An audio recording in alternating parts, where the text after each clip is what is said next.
Europe 1. 8h13 sur Europe 1. Votre invité, Sonia Mabrouk, est cardinal de l'Église catholique. Bienvenue sur Europe 1 et bonjour, Éminence Robert Sarah. Bonjour. Merci d'être avec nous. Vous incarnez une figure emblématique de l'Église.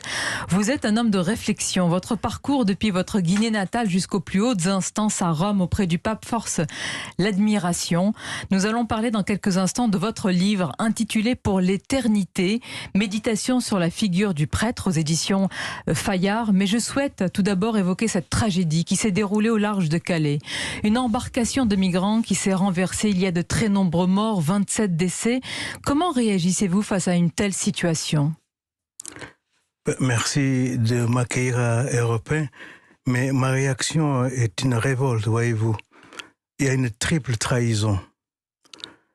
D'abord, on retire des jeunes d'Afrique, des intelligences, des forces vives qui pouvaient développer le pays, le continent. Ils ont arraché de leur pays. Deuxième trahison, c'est que ces jeunes, on leur présente l'Europe comme l'Eldorado. Il suffit qu'ils arrivent là, ils trouveront tout, ce qui n'est pas vrai.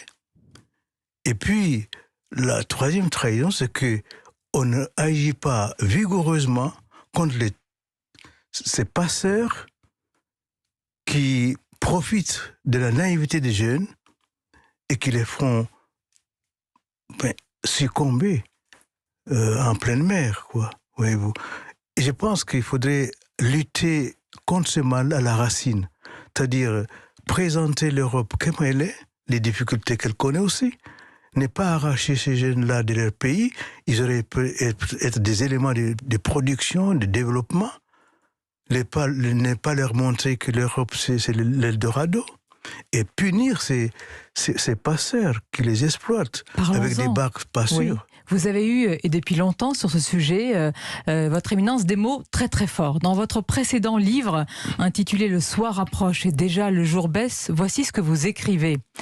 L'entreprise multiculturaliste européenne exploite un idéal de charité universelle mal compris. Vous dénoncez, cardinal Robert Sarah, cet Eldorado, certaines associations humanitaires, il faut le dire, des ONG coupables à vos yeux de faire croire que les frontières n'existent pas aujourd'hui. Mais c'est une fausse idée de croire que les frontières n'existent pas, parce que de toute façon, chacun voudrait vivre dans son pays. Et tout le monde est heureux de vivre dans son pays. L'important, c'est vraiment de développer d'aider l'Afrique à se développer sur place, trouver du travail sur place. Et que ces jeunes